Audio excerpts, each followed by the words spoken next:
Hello, I'm VX and welcome back to the video. So lots of people have been requesting this video already because basically TU47 was revealed recently and people have been wondering how can I best prepare for TU47 on my existing world. So yeah, today I'm going to be going through 5 ways you can best prepare for the next update, and I'm going to be focusing mostly on survival players because that's what I am myself, and also because if you're in creative you don't really have to worry about any of this. You can realistically just eat a slice of cake and draw a picture of an Elytra and you can say you prepared for the next update. But if you're a survival player, then there's lots of things that are going to be made a lot harder with the next update, or that you just might want to get done ahead of time, and today I'm going to be going through 5 such things. Hopefully you all do enjoy this video. If you do like it, let me know because it helps out the channel and lets know you do enjoy the preparation for future update videos. I think they're pretty cool, and if all of you do too, that's the best way to let me know. So with that said, let's get straight into it, shall we? And let's start by talking about the first, I guess, thing that you want to do now, and this is perhaps one of the biggest deals of things you want to get done now rather than the future. Again, really big deal, so make sure you do it now, at least to some extent, because one of the crafting recipes was removed in 1.9. That's kind of a big deal on the console because there's an achievement for doing it. So yeah,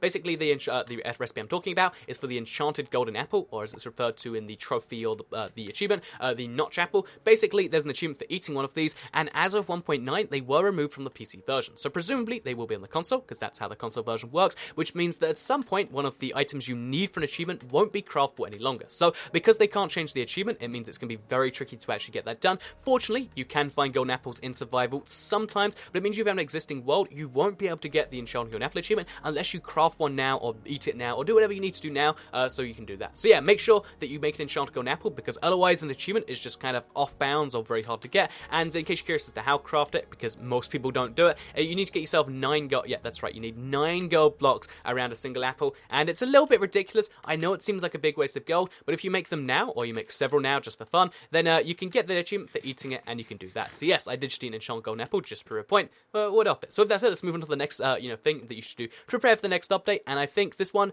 is probably one that a lot of people are doing already, because obviously banners are a really big part of TU47.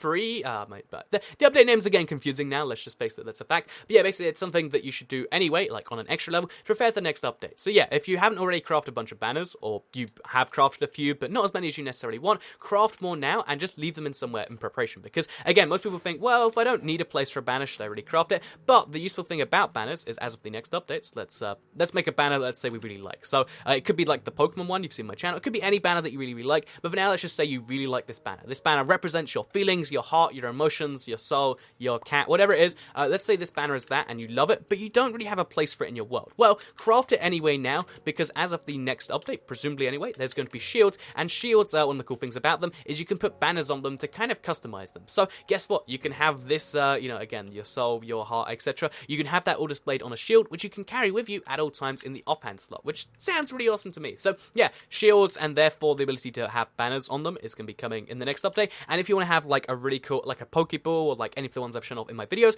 that might be something you might want to check out. So yeah, plug for Toy Cat's banner tutorials. But in all seriousness, make whatever banner you like, because if you do it now, you can be prepared for the moment it comes out and just put it on there and have some awesome fun. So with that said, let's move on to the third thing that you should do now to prepare for the next update rather than waiting for, because it is actually to do with your end. So to show this off, I just have to not do anything. So I'm just going to stand still for the entire duration of what I'm saying here, because leave your end alone. That's right, your end needs to be left alone as much as you humanly can, because one of two things is going to happen. Either they're going to make it so you need to start a new end. Either they're going to make it so you need to start a new end if you want to, get access to the brand new end, which comes with Electras and Purpur and end cities. All those things might require you to start a new end. I think that's unlikely. I think there's going to be a reset end. But if there is a reset end, then you don't want to be messing around your end right now, because otherwise you'll have to reset it, and you'll just be sad when you have to reset everything you've done so far. So yeah, pro tip. Don't do all of that. Make sure you just leave your end alone. Look how well I left my controller alone. I basically did nothing besides moving a little bit. So yeah, basically that's what you want to do. Leave your end as much alone as you can. Even if you can prepare for it if you want to, like get your blaze powder, get your IF enders ready, and get ready to deal with your end and stuff. But I wouldn't recommend going in until the next update, or if you've got one already and you've been already, just don't do stuff there, because you're probably going to have to reset it. So yeah, pro tip number 3 here is just don't touch the end. So number 4 is actually to do with the Electras, because the Electras, they're an awesome flying tool, but you kind of need some stuff ready to really get the full use out of them, because Electras are most fun when you're flying, let's say, like at least 30-40 blocks in the air, and doing that, off like a cliff is going to be tricky, because climbing that cliff is going to be way more effort than it's worth. So what I recommend doing is having some towers pre-ready for your Elytra. In my case, I've got them for my mineshaft thing, so my minecart elevator thing. What is it called? The sky rail thing? Yeah, the sky rail already uses these giant things in the sky. Have these put up, not necessarily the rail, but some pillars for you to elytra off, because then if you have a ladder up to them or you have a staircase like I do over here, whatever you do to get to them, it's going to be faster than climbing a mountain really, really painfully, and it means that you can, okay, let's pretend we're flying, for instance. So you're like, oh, look, I can fly, I'm pressing jump in midair, look at, okay, am I going to make it? I am. Yeah, I'm flying in midair, and then you land in some water, let's say, 400 blocks away or whatever, and then you're like, oh, that was really cool, but I still need to fly a little bit further. Well, if you have a tower already ready there, then you can just be like, oh, let's climb up the next tower then, shall we? Then go up to there, and then you can fly in the opposite directions. Now we could be like, okay, we've flown from here, now we're going to go off this thing, and we're going to fly in that direction. So, yeah, have some towers ready for elytra. It'll make it a lot more fun if you have something like this, and I am so pumped to use these towers to fly around. I could, do a circle around that jungle tree and then land on my house. I don't know if that's possible, actually, but that's what I want to try now. There's a bunch of cool things I want to be testing after this update, and I'm looking forward to using these elytra towers in particular. So, yeah, make sure you have some way for your elytra to get around. Again, in my case, I'm kind of lucky I have this, and also I'd recommend having a really fast way up. The fastest way in the game that I understand is the minecart elevator. Again, just show you how fast this thing is. Let me jump off and then show you how fast I can go from being at surface level to being all the way at the top. So, mental timer on screen. I think it's less than 5 seconds. It's go, go, go, go, go, go, go, go, and suddenly you're all the way at the top. So yeah, make yourself a minecart elevator. Yeah, it's a pretty good way to get up and down if you want to fly, which you do. Of course you want to fly, because that's the biggest of deals in this next update. So, yeah, also it's the fastest way around to fly, because if you fly fast enough, it's better than even minecarts. Big deal. Big deal, essentially is what I'm saying here. And yeah, let's move on from that to the next feature in the next update that you want to be prepared for, which is actually the combat update side of things. So yeah, if again, it's pretty certain that they're going to add the hit delay, they're going to add the things like that, and that means that they're going to be making it so the diamond axe is stronger than the diamond sword.